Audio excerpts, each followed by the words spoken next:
Nueva York era el lugar de moda en la década de 1920. Manhattan se había convertido en la capital del mundo y era el centro del glamour y la sofisticación, la ciudad que nunca duerme.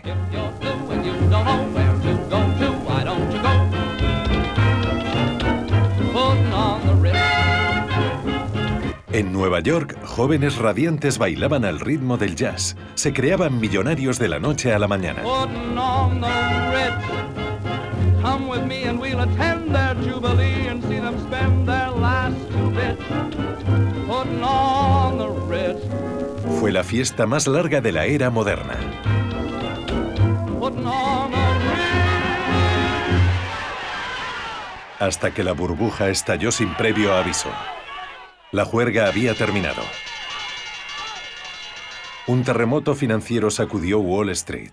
La historia lo llamaría el crack del 29 o el gran crack, y sería un trauma para la nación. Miles de negocios quebraron. Millones de personas se quedaron sin trabajo. Hombres orgullosos tuvieron que pasar por la humillación del paro y los comedores de beneficencia. Las familias desahuciadas fueron a parar a barrios de chabolas a un paso de los imponentes símbolos de riqueza. ¿Cómo es posible que el país subiera tan deprisa y cayera de forma tan repentina? Que el motor del mundo occidental se paralizara en 1929.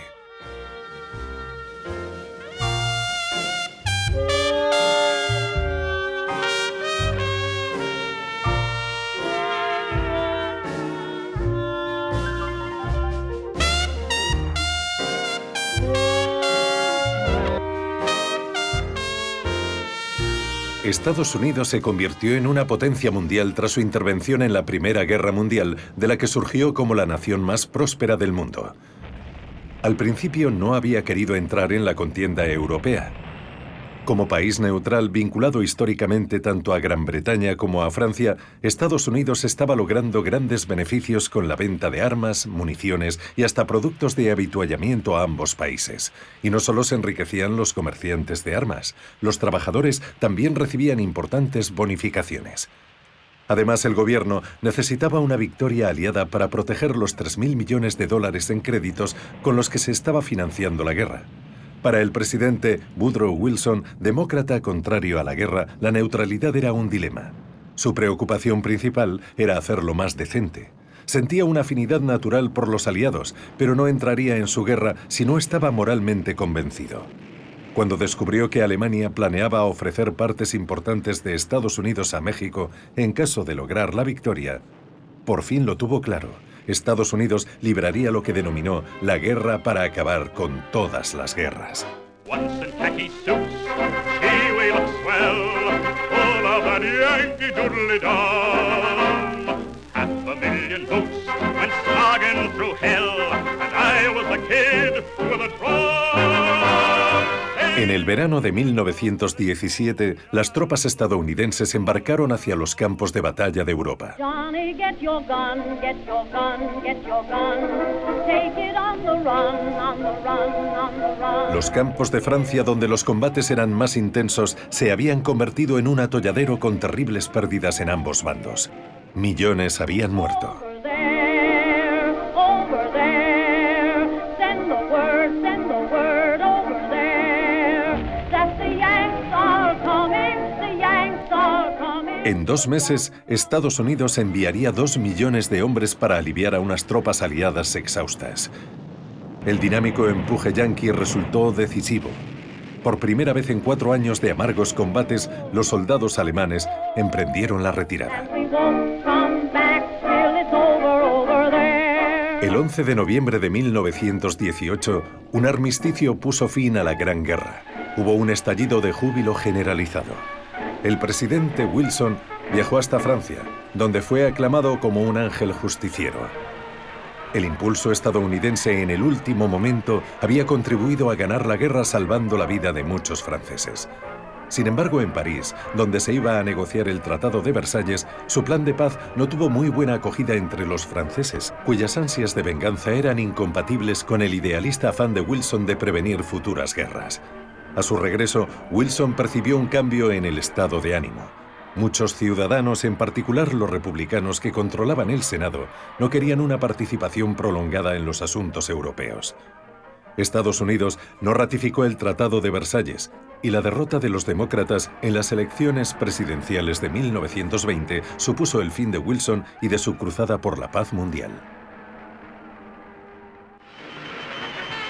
La nueva década cargada de promesas comenzó con un noble experimento, la ley seca o prohibición.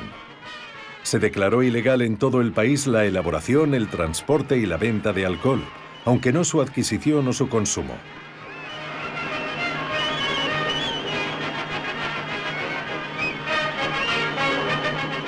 Por todo el territorio, miles de litros de licores fueron vertidos por las alcantarillas. Por primera vez en la historia, una nación occidental había votado a favor de la prohibición, una ley que iba a resultar imposible de aplicar.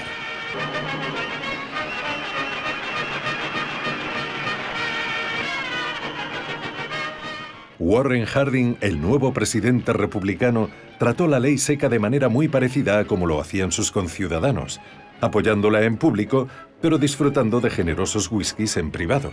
Harding obtuvo una victoria aplastante. Su política reflejaba el estado de ánimo de los estadounidenses de la época, sobre todo su pretensión de bajar los impuestos a las rentas privadas y a las empresas. Era un presidente muy popular, pero su criterio era tan fiable como su swing practicando golf. Y los rumores de corrupción en su gabinete empañaron los últimos meses de su presidencia. Murió en agosto de 1923 de un ataque al corazón cuando todavía estaba en funciones. Su sucesor, Calvin Coolidge, nunca sería sospechoso de corrupción. Era un devoto republicano cuyo lema era «El gran negocio de América son los negocios». Estaba en contra de cualquier mecanismo de regulación y a favor del libre mercado y la libre empresa.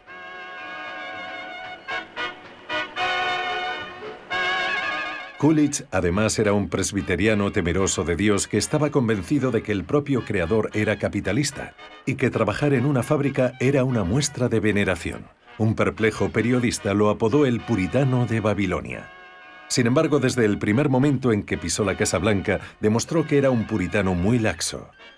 Arquetipo del republicano de la época, ejerció la presidencia durante el periodo de prosperidad más espectacular en la historia de una nación.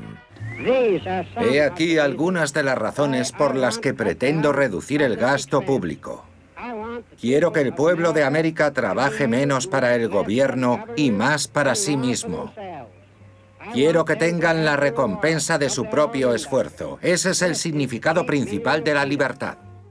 En una época de individualismo feroz, Coolidge, además de puritano, aspiraba a ser un héroe.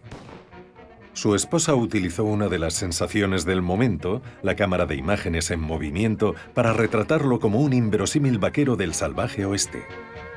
Hacia mediados de la década de 1920, incluso el salvaje oeste había sido sacrificado en aras del auge de la energía industrial y del talento en ingeniería que estaba transformando Estados Unidos. Inmensos espacios abiertos, ricos en recursos naturales, fueron expoliados. Las ciudades eran bulliciosas colmenas comerciales. Barcos cargados de inmigrantes proporcionaban mano de obra barata en el que ya era el país más rico del mundo.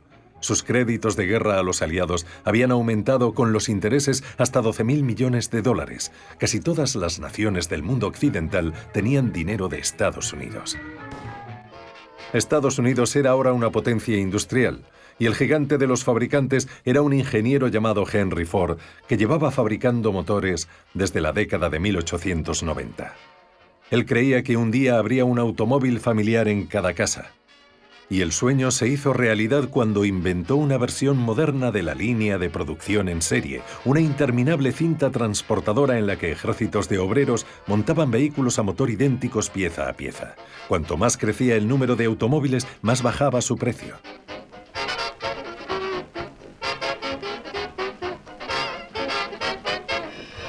Cuando Ford presentó el sistema por primera vez en 1913, se tardaba 12 horas y media en montar un solo coche.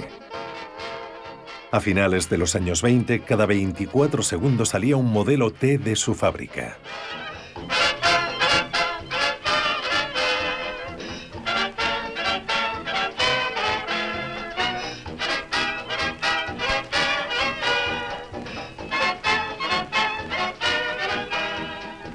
La cadena de montaje de Ford puso a todo el país sobre ruedas. El modelo T, apodado cariñosamente Tin Lizzy, cambió la vida de la gente y también el país. Era resistente, elegante y fácil de conducir. Costaba solamente $295, era casi $550 más barato que el modelo original, y gracias a otro invento nacional, la compra a plazos, la mayoría de las familias podían permitírselo. En 1924 se habían vendido ya 10 millones.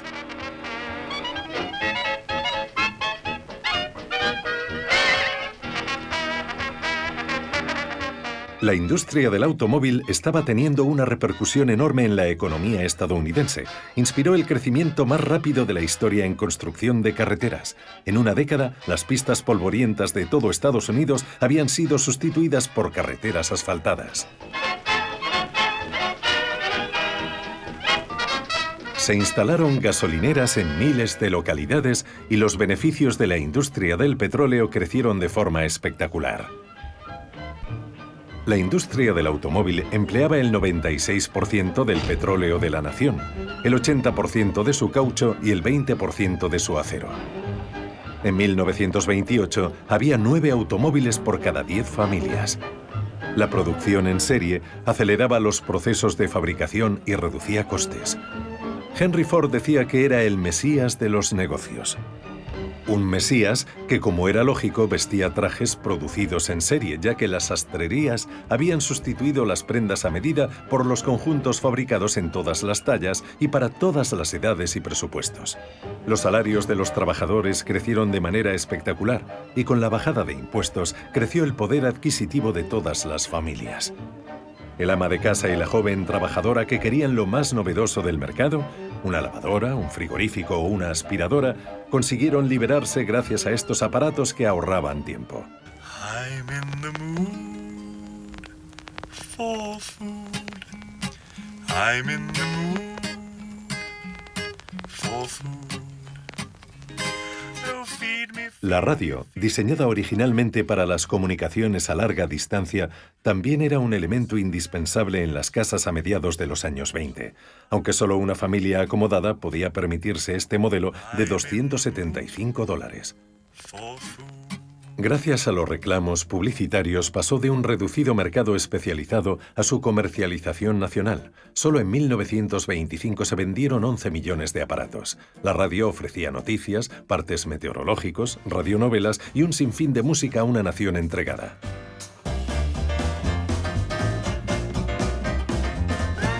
Igual que la radio, el gramófono representó una nueva forma de libertad. Música portátil e instantánea para una nueva generación de mujeres jóvenes liberadas y preocupadas por la moda. Era la generación de las flappers, como se hacían llamar por su forma de bailar. Ellas marcaron el tono y el estilo de toda la década.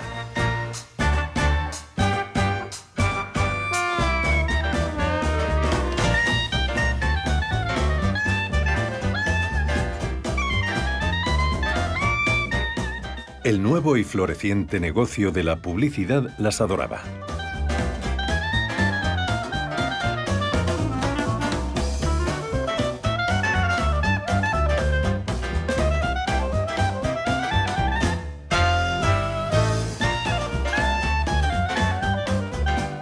A una flapper le gustaba mucho la nueva música, el jazz, que los más conservadores llamaban decadente. Vestía faldas escandalosamente cortas y sombreros descarados. Se sabía todos los bailes de moda, como el charleston. Y pensaba que podía comportarse como le viniera en gana, lo que incluía cortarse la larga melena para llevar un corte masculino. Las fiestas salvajes que duraban toda la noche eran su hábitat natural.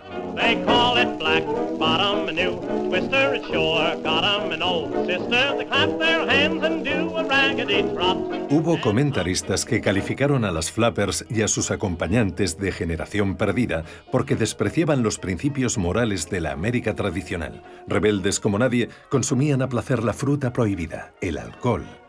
Para entonces ya se servían bebidas ilegales por todas partes y se calculaba que había 32.000 speakeasies, bares clandestinos dirigidos por gángsteres del país que ingresaban grandes sumas libres de impuestos. Y eso solo en los locales elegantes. Los bares ilegales y clandestinos que vendían alcohol barato se contaban por cientos de miles. Old fellows with rum, big old and high, yellows away. They go, they jump right in and give it all that they've got. El hombre que más beneficio obtuvo de la sed de la nación, aquí aparece viendo correr a su caballo, fue Al Capone, un gran gángster de Chicago. Tenía todos sus bares clandestinos bien abastecidos de licor de contrabando, en su mayor parte procedente de Canadá y Cuba. De vez en cuando la Guardia Costera abordaba un barco que transportaba esta mercancía ilegal, pero filmaciones como esta eran poco más que propaganda federal. La guerra al alcohol ya era una batalla perdida, aunque nadie estaba dispuesto a admitirlo. Y menos que nadie, un apasionado lector de la Biblia procedente del Medio Oeste, cuyo hijo predilecto era un predicador de fuego y azufre llamado Billy Sunday, quien aborrecía el alcohol, pero amaba el dinero. De acuerdo con nuestro patrón Oro y Plata, Abraham valía $1.500.000, David valía 3.000 millones, Salomón valía 5.000 millones. Salomón podía haber contratado a Andrew Carnegie de mayordomo, a JP Morgan para segar su césped, a Andrew Mellon de chofer y a John Rockefeller para darle betún a sus botas. América necesita una auténtica marea de la antigua religión. Y hoy quiero comprometerme y que os comprometáis conmigo a no descansar jamás hasta que este viejo mundo que odia a Dios, que odia a Jesucristo, que se empapa en whisky, quebranta el sabbat, blasfema, comete infidelidad y practica el contrabando, esté ligado a la cruz de Jesucristo con las doradas cadenas del amor. Esas doradas cadenas del amor, por supuesto, no se encontraban en los estados del sur. Allí todas las clases de ambos grupos raciales no disfrutaban de la radiante prosperidad del norte. El precio de las cosechas había caído. Hombres que temían haberlo perdido todo buscaron a quien echarle la culpa y, encapuchados, posaron sus ojos en los judíos, los extranjeros y sobre todo los afroamericanos. En un momento en el que Estados Unidos era admirado en todo el mundo por la vitalidad de sus libertades y por su manera de ayudar a los pobres y hambrientos de Europa, apareció un ejército siniestro de racistas blancos que se hacía llamar Ku Klux Klan, recorriendo la capital de la nación sin que apenas se alzara una voz en su contra.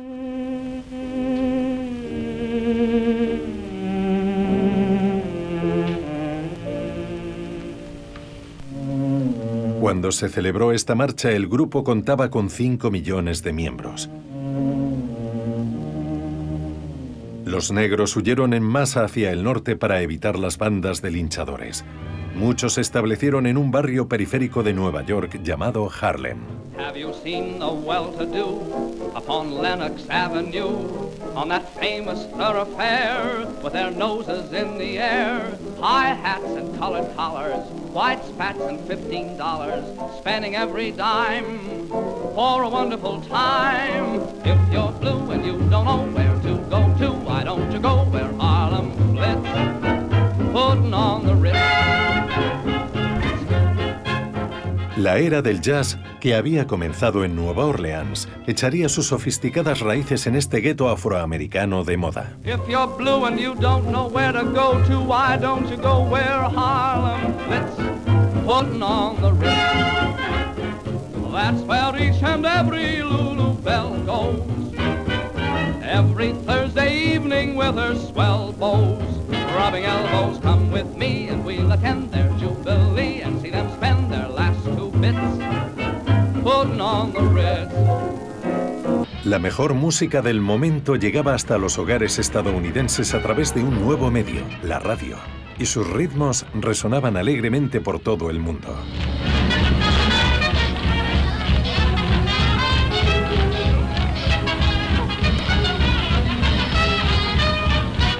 Además del jazz, la cultura popular estuvo dominada por el cine durante toda la década de 1920.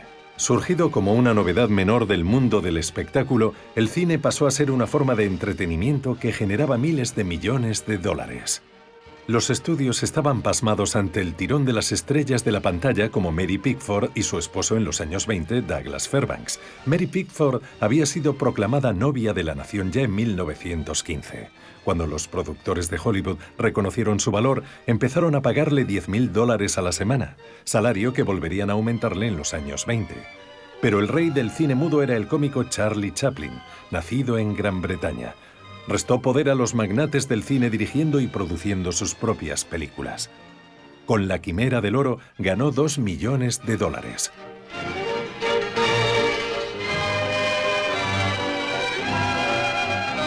Rodolfo Valentino, el amante latino, derritió los corazones femeninos en su papel de El Caír. Murió de forma muy prematura en 1926 y se le rindieron honores con algo parecido a un funeral de Estado. Pola Negri, su compañera de estrellato, vestía un decadente traje de luto muy apropiado. Periódicos de todo el mundo informaban de que había mujeres llorando por todas las calles de la ciudad. Hollywood se dio cuenta de que su futuro estaba en las estrellas. Hasta los escolares idolatraban a los nuevos héroes de la gran pantalla. En las fiestas de disfraces todos querían parecerse a Charlie Chaplin o a Douglas Fairbanks, actores cuyas voces jamás habían oído. Aunque eso estaba a punto de cambiar. Al Jolson sería el primero en romper la barrera del sonido. Baby, I'm coming. Oh, God, I hope I'm not late. Baby, don't you know me? It's a little baby. I walk a million miles for one of your smiles. Come on,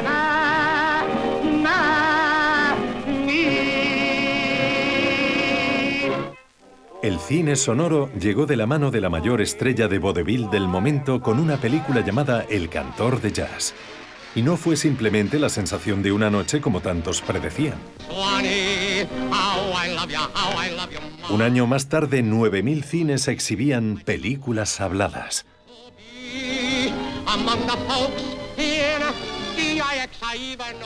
Sin embargo, el héroe de carne y hueso más afamado era Charles Lindbergh, quien había soñado desde siempre con cruzar volando uno de los mayores océanos del mundo, y no tardaría en ganarse el corazón de todos los estadounidenses. La primavera de 1927 había despegado de Nueva York en un inestable monoplano llamado Espíritu de San Luis, con la intención de ser el primer aviador en cruzar el Atlántico sin escalas y ganar un premio de $25,000. Se perdió de vista durante 33 horas mientras millones de estadounidenses seguían su periplo por la radio y los periódicos. A su llegada a la costa de Irlanda, fue avistado por unos granjeros y un mensaje emitido por radio informó al mundo de que el aviador aún estaba en el aire. Finalmente, Lindbergh aterrizó en París en una pista tan bien iluminada que le deslumbraron las luces al tomar tierra. Su repentina fama simbolizaba el espíritu de la época, y gracias a su ejemplo, el mundo de la aviación abriría la puerta a modernos y apasionantes adelantos.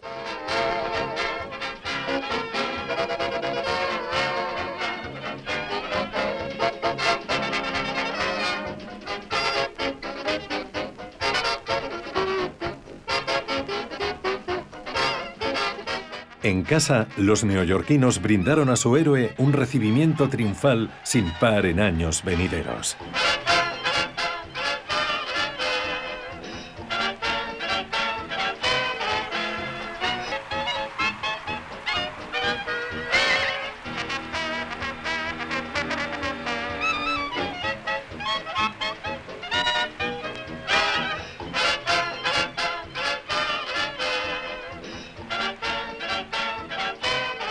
Ruth Elder, mujer piloto con el aspecto de una estrella de cine, soñaba con emular a Lindbergh.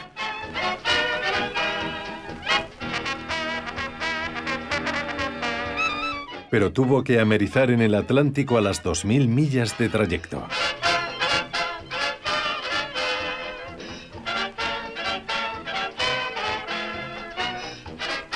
Las mujeres piloto, aviatrices como las llamaban, habían conseguido abrirse paso en un mundo masculino y desafiaban a los hombres en los máximos niveles. En la cima de las celebridades junto con Lindbergh estaba Babe Ruth, el jugador de béisbol más dinámico de la época. Era como un pavo hinchado de piernas delgadas que cada año se superaba a sí mismo. Con sus 60 home runs para los Yankees de Nueva York la temporada de 1927, estableció un récord que perduraría más de 30 años. Cobraba $52.000 al año, el triple que su rival más cercano. Pero el deportista más importante de la década de 1920, por su gran poder de seducción, fue el boxeador Jack Dempsey. Protagonizó 2 dramáticos duelos con el guapo Gene Tunney. Los llamaban La Bella y la Bestia. Sus 2 combates con récords mundiales de audiencia generaron recaudaciones en taquilla de millones de dólares. Dempsey perdió ambos combates, pero como tantos estadounidenses en los años 20, hizo una fortuna. Sin embargo, en una década hambrienta de nuevos héroes, como deportista estaba acabado y se retiró en 1929. Tal vez el gigante del deporte más popular de los años 20 y alguien diferente a todos los demás fue Bobby Jones, el genio del golf que nunca jugó por dinero. No dejó de ser amateur en toda su brillante carrera y no le interesaba nada la fama. Ni siquiera parecía interesado en ganar. Simplemente lo hacía un año tras otro en Estados Unidos y en Gran Bretaña con un swing tan sublime que se le podía poner música.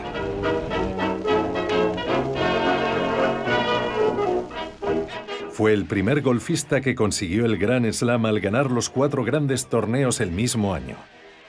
Pero siempre será recordado como un caballero ejemplar.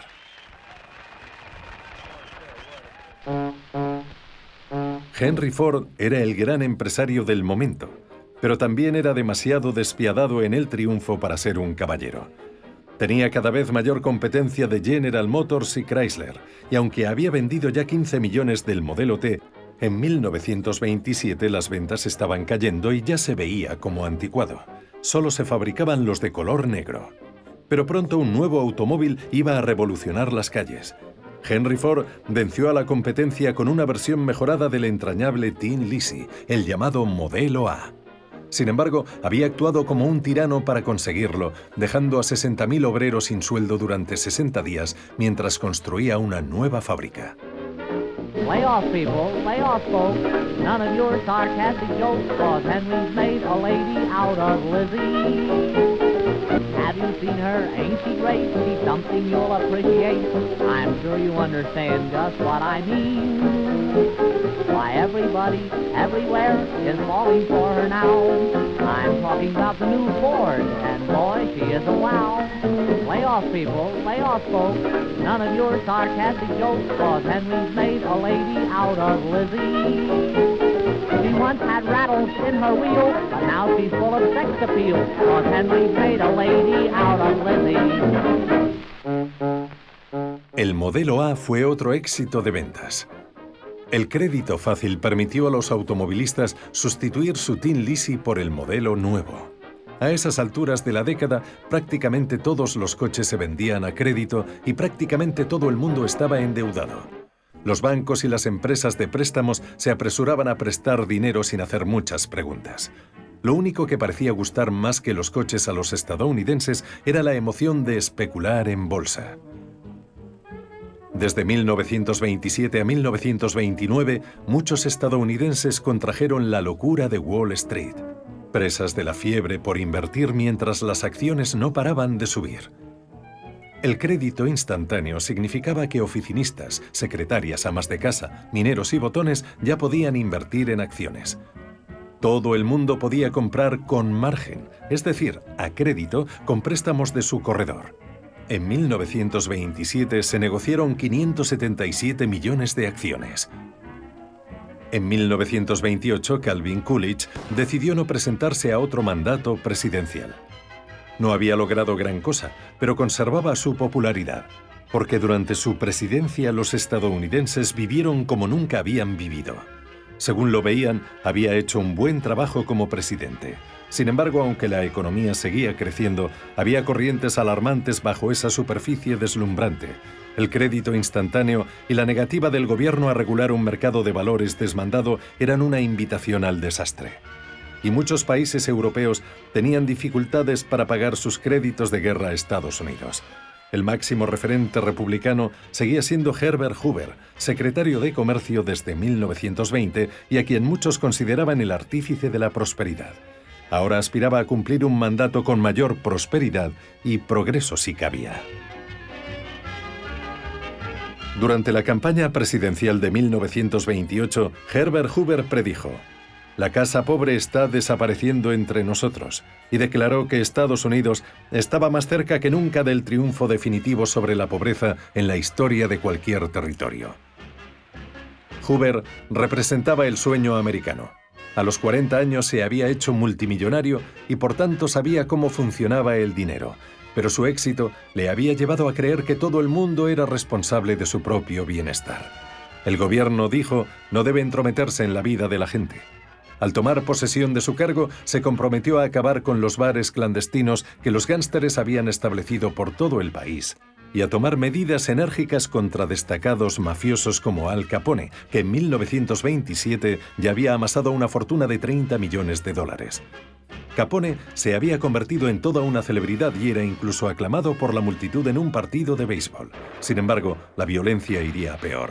El día de San Valentín de 1929, Capone mandó a sus secuaces con metralletas a un garaje de Chicago.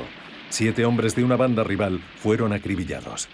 Esto es una reconstrucción de la matanza, pero las fotografías cuentan su versión de la terrible historia. Estos sangrientos asesinatos dañaron la popularidad de Capone.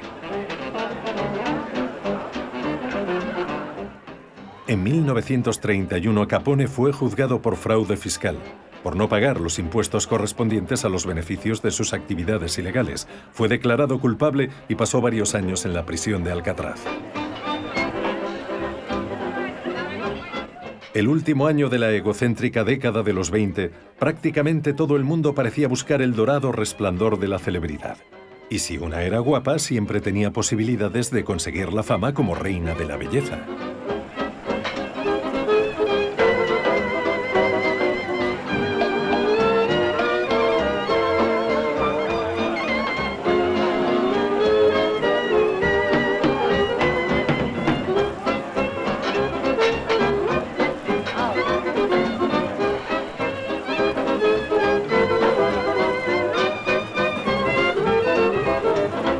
Era una época en la que los logros triviales se equiparaban a los grandiosos, como los altísimos rascacielos de Manhattan. A más de 300 metros de altura sobre las calles de Nueva York, intrépidos operarios trabajaban en las últimas plantas de uno de los prodigios del diseño de la época, el rascacielos Chrysler, que estaba a punto de convertirse en el edificio más alto del mundo.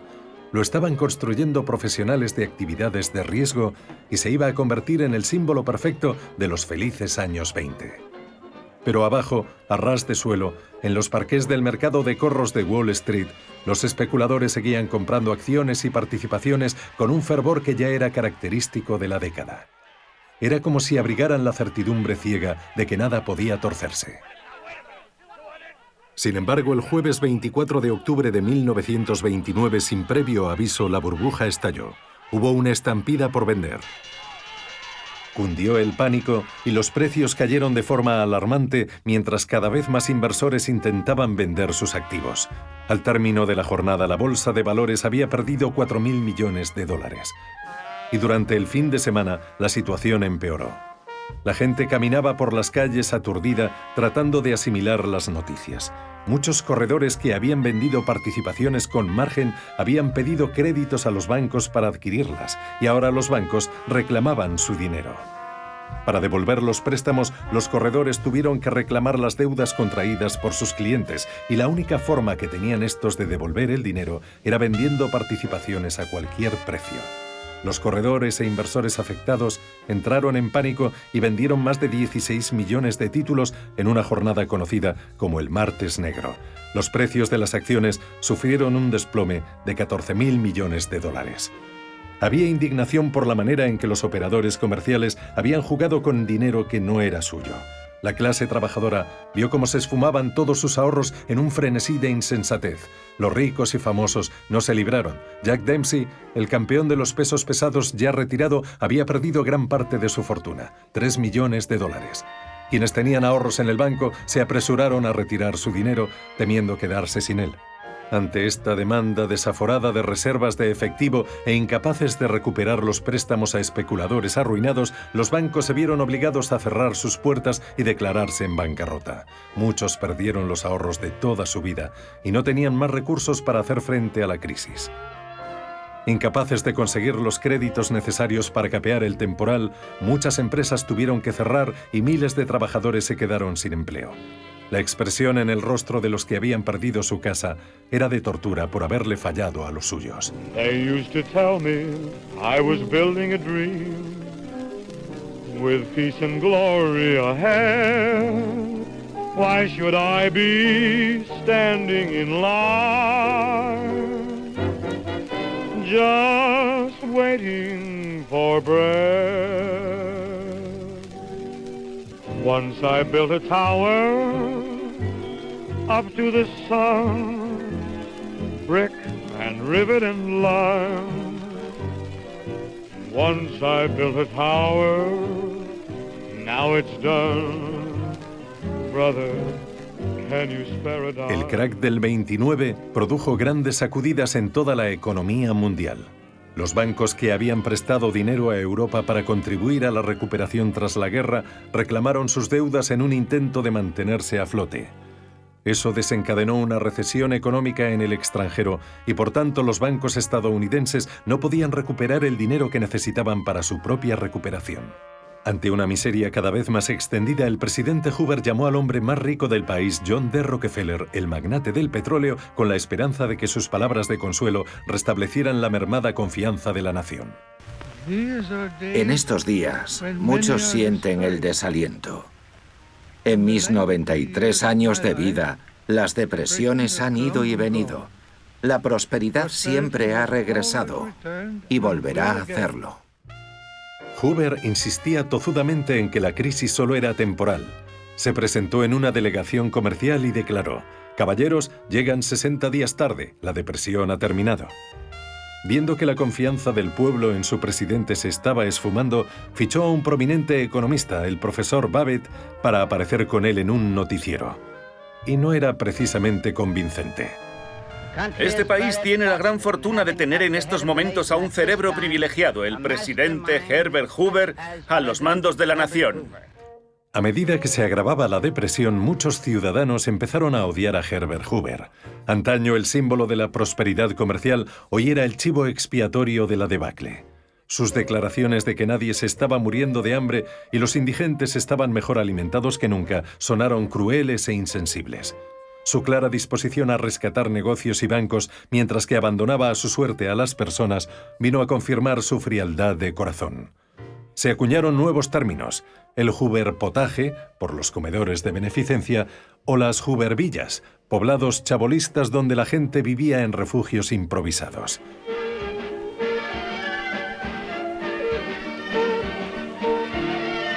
Parejas de jóvenes desesperados se apuntaban a extenuantes maratones de baile en los que la pareja ganadora se llevaba a casa un premio en efectivo. Aunque la mayoría de estos bailarines sonámbulos estaban ahí por una sola razón: el premio a su agotador esfuerzo era comida gratis. El país más rico del planeta era incapaz de alimentar a todos sus ciudadanos.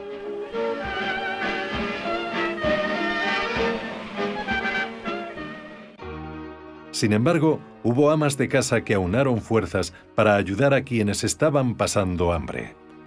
Compraban comestibles para su familia y donaban otra compra para las familias necesitadas. Luego los voluntarios repartían los alimentos.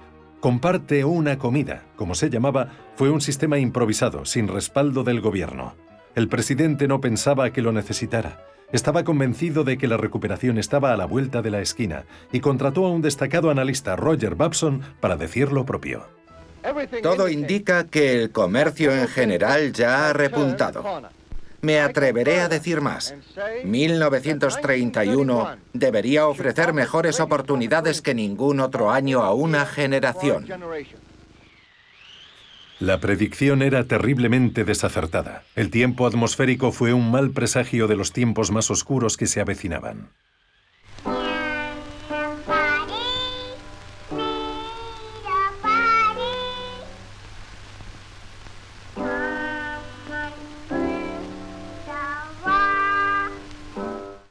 Cruzar el centeno era un símil de atravesar malos tiempos. Y cuanto más empeoraba la situación, más sensibleros se volvían los noticieros. Era un intento de elevar la moral y funcionaba. Tras la encantadora niña, vinieron las lindas muchachas de un coro trepando a una de las plataformas petrolíferas que habían enriquecido al país. La cultura popular tuvo un papel decisivo en la superación del trauma de la depresión.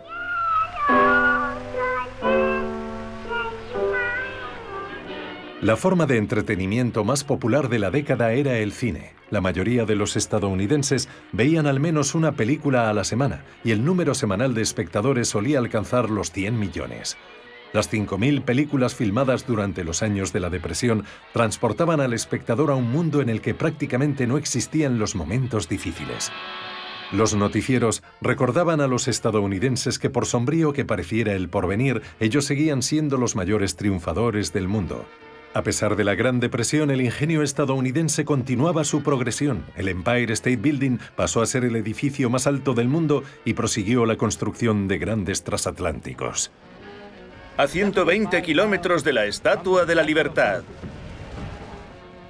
Como debido a la ley seca no se podía botar el barco con champán, prepararon un cóctel con aguas de los 7 mares del mundo. Y aquí mismo tenemos a la primera dama del país, lista ya para romper la botella, que contiene las aguas de los 7 mares y de 2 canales contra la proa del presidente Hoover. La botella sigue ahí en el aire, colgando del cordón de seda rojo, blanco y azul, los colores de la bandera estadounidense. Fue una triste ironía que el barco se llamara Presidente Hoover, porque mientras lo estaban botando, la presidencia de Hoover se hundía sin remedio, junto con la reputación de distinguidos economistas, cuyo lenguaje enrevesado era parodiado por el humorista Robert Benchley. La depresión ha terminado. Mejores condiciones comerciales están ya a la vuelta de la esquina. Y cuando digo a la vuelta de la esquina, hablo en serio. Justo a la vuelta de la esquina. Si observan este diagrama, que tengo aquí, verán mejor lo que quiero decir. Nuestra balanza comercial era de 3.9.6.4, lo cual lógicamente generaba especulación y escasez. En tales circunstancias, no es de extrañar que la gente no supiera si iba o venía. Las más de las veces, hacían ambas cosas. Los datos estadísticos reales contaban otra cosa. Desde la cumbre de la prosperidad en 1929 hasta el fondo de la depresión en 1932, 9.000 bancos quebraron, 100.000 empresas se fueron a pique. La renta nacional se había reducido a la mitad, de 80.000 millones de dólares en 1929 a 40.000 en 1932. El paro creció desde el 3,2% hasta el 25%. Al menos 1 de cada 4 trabajadores fue despedido. La violencia estalló en las ciudades. Grupos de desempleados atacaban a las autoridades locales por no recibir ayuda suficiente de la beneficencia. Hubo revueltas por los alquileres y marchas contra el hambre. Pero fueron los veteranos de guerra quienes protagonizaron la protesta más sonada y también más trágica. En el verano de 1932, el Ejército de los Bonos, agrupación improvisada de 15.000 veteranos de la Primera Guerra Mundial sin empleo, hizo autostop hasta Washington para exigir el pago inmediato de los bonos cuya distribución estaba prevista para 1945. Fuimos héroes en 1917, ahora somos mendigos, comentaba amargamente un veterano. Cuando los manifestantes volvieron a su campamento, Hoover desplegó tropas antidisturbios dirigidas por el general Douglas MacArthur con la asistencia del comandante Dwight Eisenhower para despejar la zona. En los enfrentamientos, más de un centenar de manifestantes resultaron heridos. Las cámaras del noticiero grabaron el espectáculo profundamente alarmante de los soldados disparando contra sus conciudadanos. Los veteranos volvieron más tarde y subieron en tromba las escaleras del Capitolio coreando: «Demostremos que somos americanos». La popularidad de Hoover cayó todavía más. A finales de 1932, el electorado al fin perdió toda la confianza en él y una mayoría abrumadora votó a favor de Franklin Delano Roosevelt. Era el fin de 13 años de mandato republicano. El 4 de marzo de 1933, Roosevelt juró su cargo de presidente de los Estados Unidos de América. Toda la verdad con franqueza y valentía. Roosevelt convenció a la población de que la depresión podría superarse y dejó un grito de guerra memorable a la audiencia de toda la nación. Permítanme manifestar mi firme convicción de que lo único que hemos de temer es al temor mismo. Debe haber una supervisión estricta de todas las operaciones bancarias, créditos e inversiones. La especulación con el dinero de los demás tiene que acabar ya. Su primera medida fue tomar las riendas de un sistema bancario que estaba fuera de control. Cerró todos los bancos del país durante 4 días mientras sus cuentas eran examinadas. Solo se permitió la reapertura de los que tenían las cuentas en orden y abundante dinero en efectivo. Permítanme dejar claro que todos los bancos se harán cargo de todas las necesidades. El 12 de marzo, en la primera de sus charlas junto al fuego, Roosevelt se dirigió al pueblo estadounidense para asegurarle que ahora los bancos eran seguros y que ya no tenían motivos para retirar sus ahorros. Cuando los bancos volvieron a abrir la semana siguiente, el dinero depositado superó al retirado antes del cierre. La crisis bancaria había terminado. El fantasma del miedo pronto desaparecerá. Después, firmó la entrada en vigor de la ley que pondría fin a la ley seca en todos los estados de la nación. El noble experimento claramente había fracasado. Había favorecido el auge de la delincuencia y más de la mitad de la nación quebrantaba la ley de forma habitual.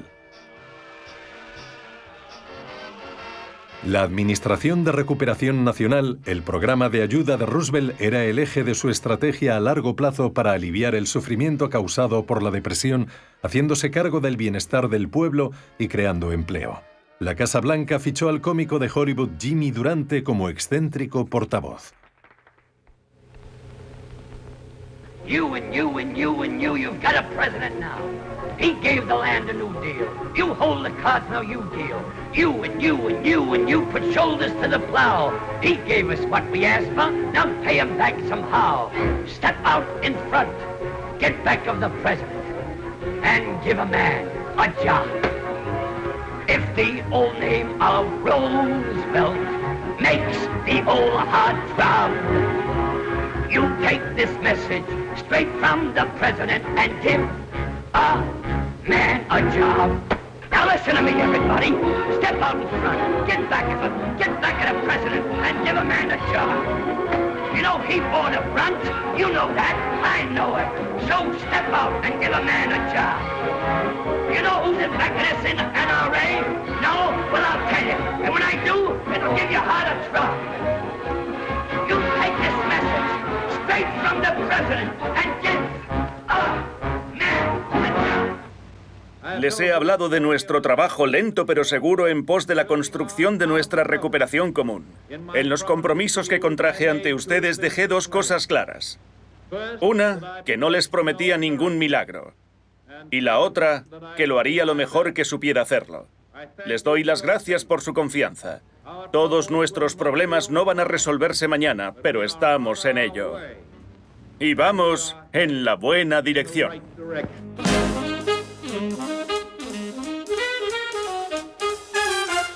Franklin Roosevelt no iba a encontrar inmediatamente una solución a la Gran Depresión, pero con la fuerza arrolladora de su personalidad supo infundir esperanza y dar estabilidad a un país afligido.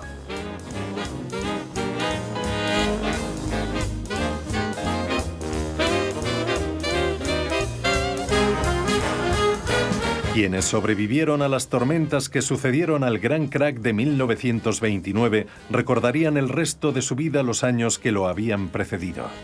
Aquella década radiante como un arco iris, de fiesta cada noche, irresponsable pero maravillosa.